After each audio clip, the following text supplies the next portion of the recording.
What's up? What's good? What's popping? What's cracking? What's percolating? What is really good in the hood? It is your man Theo Butler, and welcome to a Black Panther, Volume 5, Issue 9, Part 2 to the Power Story arc. Episode, I ain't saying, I'm just saying what's wrong with me. Yeah. Y'all clapping on up. Before we begin though, like, share, subscribe. If you like, leave a comment. If you don't like, leave a constructive comment. This is the story arc that saw Shuri become Black Panther, right? See T'Challa go through some things. He didn't die, right? We see Aurora, his wife, by his side, right? We got all that going on, and we got Dr. Doom in the background. We got Namor being introduced, and we got some other players in the background and everything like that. So we gonna see what's going on. Enjoy the breakdown. Tell me what you think. Share it, because y'all know this is the storyline that they borrowing from to do what they gonna do. Anyway, I'm gonna be right back. I ain't saying what they say. Hold on. All right, we back. Let's take a look at this cover. We see Shuri taking on Ayaku. Once again, Paul Renard has given us an excellent piece of art on the cover. On the inside, as we get caught up, we have Reginald Hutland as the writer, Ken Lashley on pencils, Paul Neary on inks, Paul Mounts on colors, and VC's Corey Pettit on the letters, as we continue with Power, Part 3. Now, in our recap of last issue, we are told that Ayaku, I want to make sure I'm saying this right, Ayaku is a cyber warrior, i.e. a cyborg. That will help explain this next page as Shuri is being restrained. As usual, the villain gets caught up in chitter chatter, while our hero turns the tables as they're being simultaneously warned by Flea that 20 other hostiles are approaching. Yeah, you got to get up out of Dodge, 20 other people showing up. Before she can bust a move, her position is overrun as Ayaku recovers. But this is Shuri. She who don't mind killing folks, and as she makes her escape, she does just that. She does just that. Wait. Is that an SR-71 Blackbird? No. See, is that SR-71 Blackbird? My OG X-Men Rock With Me Nation members will get that reference. Y'all know that. Y'all know what y'all know what the SR-71 Blackbird is. Y'all remember that. Back in Wakanda, we find T'Challa with Zaravari, and this conversation is important. Remember that T'Challa does not have the powers of the Black Panther. Baz has given those abilities over to Shuri. Zaravari states, the herbs you've taken, the runes painted on your flesh, they but open the door. The admixture will push you through. In essence, T'Challa is going through the process of acquiring other abilities. He needs other abilities, more so than physical weights, physical therapy, and training can give him. He needs power. It's here that Zaravari warns him. This method, although not the safest, is the fastest. The question is whether or not T'Challa's body can handle the power, for those who have tried before have died screaming. Of course, we know T'Challa gonna be able to handle this, as Queen Ramonda stated last issue. T'Challa is not an ordinary man. He does not come from a line of ordinary men. So T'Challa basically tells Zaravari, shut up and give me what I need. Basically what he said.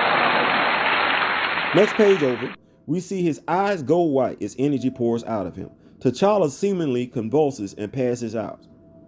Can I point out real quick that he passed out while his legs remain crossed? Like, no, like seriously, is that possible? Like, wouldn't the legs uncross on their own? Like, don't do that. No, that's a valid question.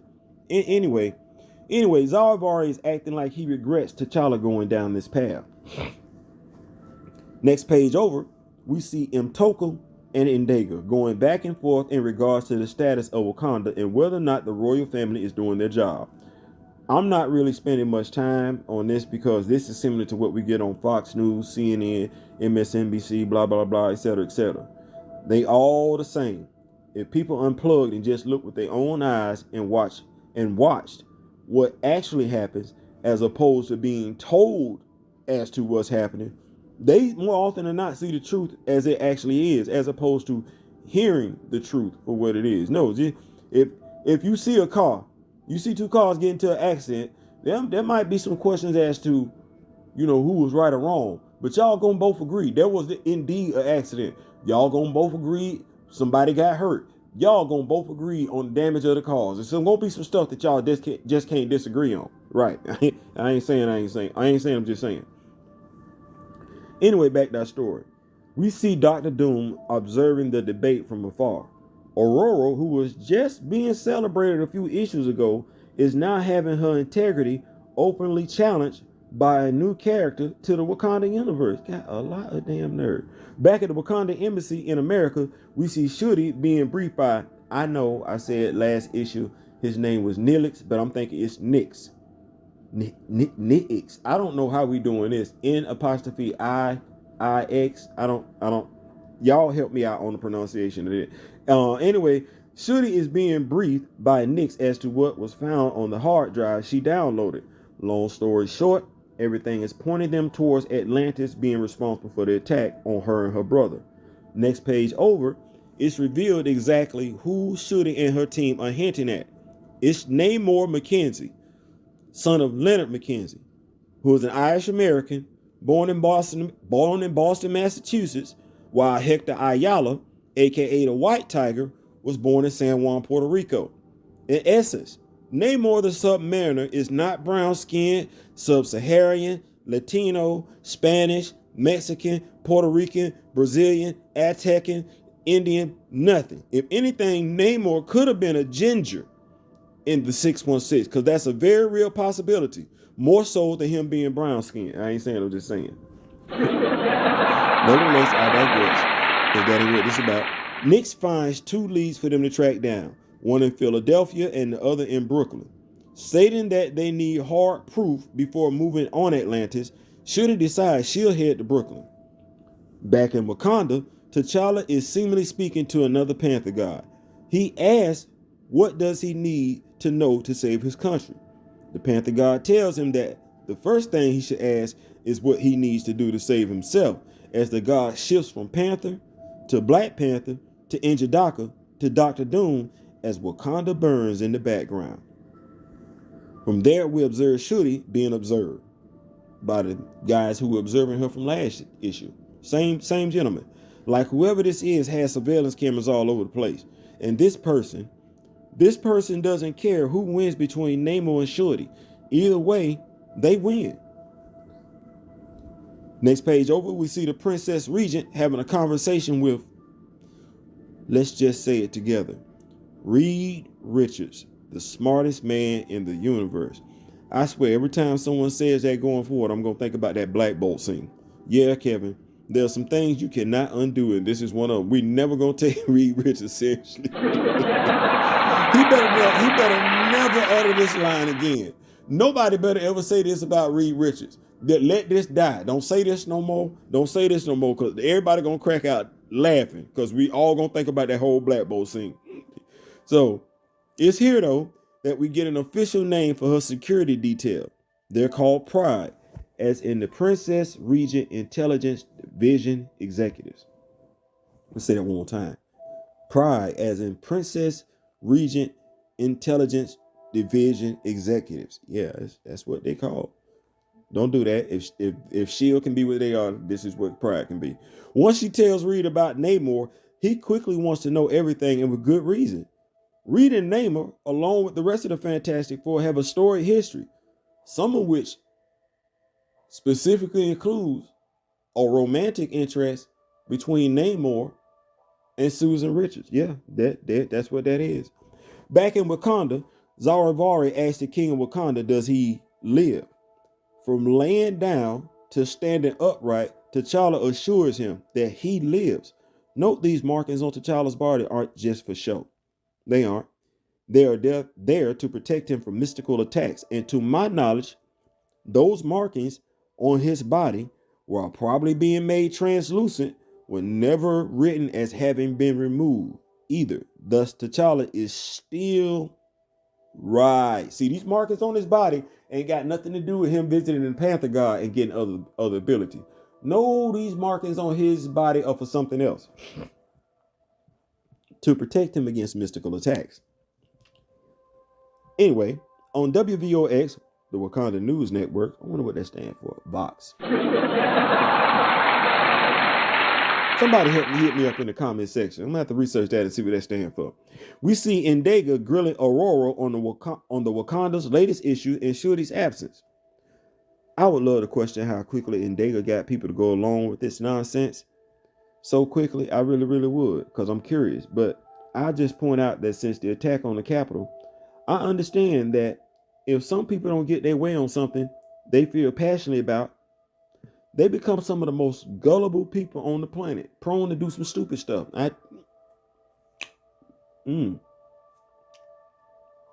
Y'all say what they want to.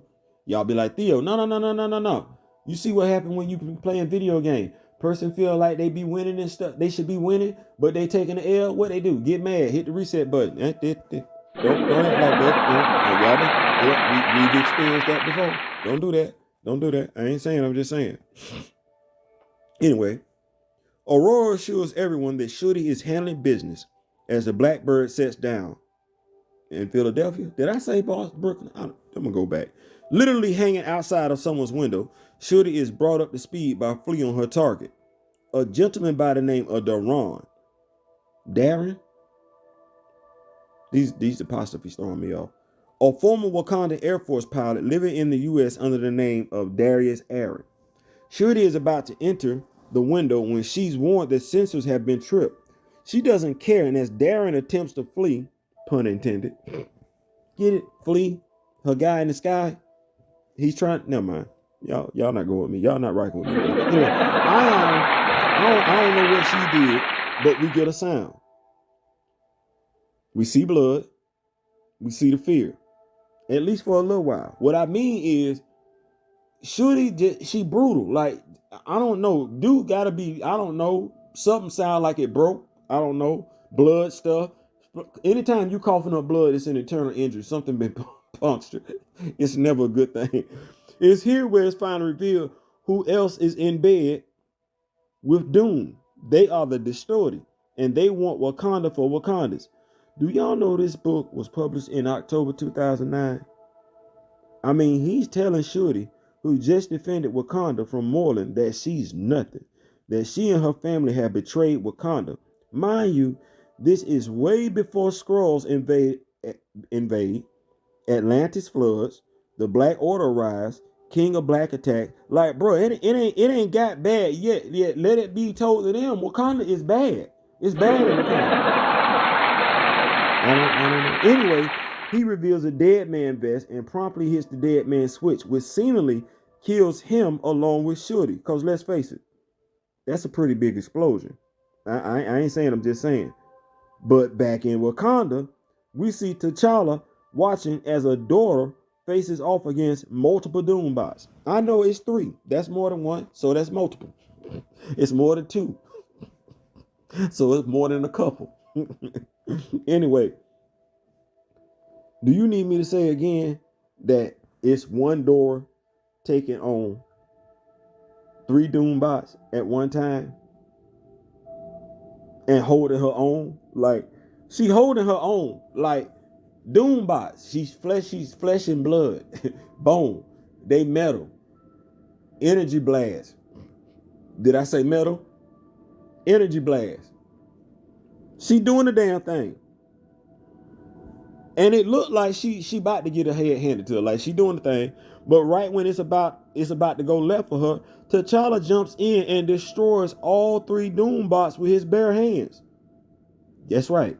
T'Challa jumps in and destroys all 3 Doombots with his bare hands like it's nothing. See, although T'Challa doesn't have the powers from Bash, he has gained some superhuman powers from the other Panther god. It's even mentioned by the Doras themselves. You are more fit and powerful than ever. The older Dora remarks, it's miraculous. Miraculous. It's a tongue twister. Miraculous. Shout out to the Council of Wakanda. Located on Facebook. When Marvel introduced Black Panther 1 million BC, we were all ecstatic about that. We even blown away when when the Black Panther wielded Mjolnir, so much that we didn't even think twice when Marvel didn't give him a name.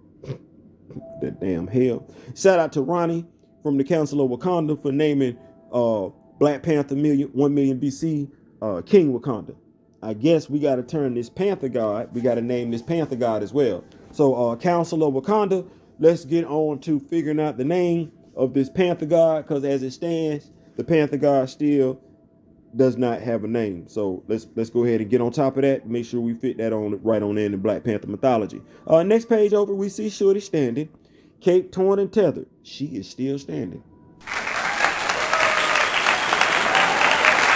I see a lot right there. Like, cape messed up, tattered, uniform for the most part in good standing, and she ain't. T'Challa needed in his costume what she got in hers, or whatever Doom hit him with. This blast ain't got nothing on what Doom hit T'Challa with. I ain't saying. Anyway, we see the building destroyed, remains of the bomber none. Shuri still standing. Not alone though, cause guess who's back for round 2? Yep, and this time she ain't alone. It's Ayaku. Man, y'all come on back for issue 10. I ain't saying, I'm just saying. Oh man, good God Almighty. Ooh, that's a lot going on right there. Dang. She ain't flirting with Shuri like she did last issue. No, Shuri put hands on so it got a little bit serious and everything like that. But y'all said T'Challa, man, you know what? Like that. Can we talk about the Dora Milaje? Women, based on their Hosi warriors, the homie tribe did and everything like that, because some of us need to get out. How did we go see the movie Black Panther and at the very least did not know that the Dora Milaje were actually based on a real live African tribe of women in Africa? Like, how we not know that? The homie Amazons, the Ahosi warriors. Y'all go, man, golly, damn. I'm gonna keep doing this. Anyway, the Dora Milaje being able to fight Doombots as it already stands. Now they learning the technique where one Dora Milaje taking on 3 Doombots. I ain't seen that in no Marvel comic, nothing like that. Ain't nobody being trained like that. But anyway, we're going to come back. We're going to hit y'all up with issue 10, right? Volume 5, part 3 to the Power Story arc. We're going to keep this thing breaking down and everything like that. And yes, we are going to continue this right on into the Doom War. And after the Doom War, we got some other stuff to talk about. I ain't saying, I'm just saying. I would wink, but you're not going to. Okay. I ain't saying, I'm just saying.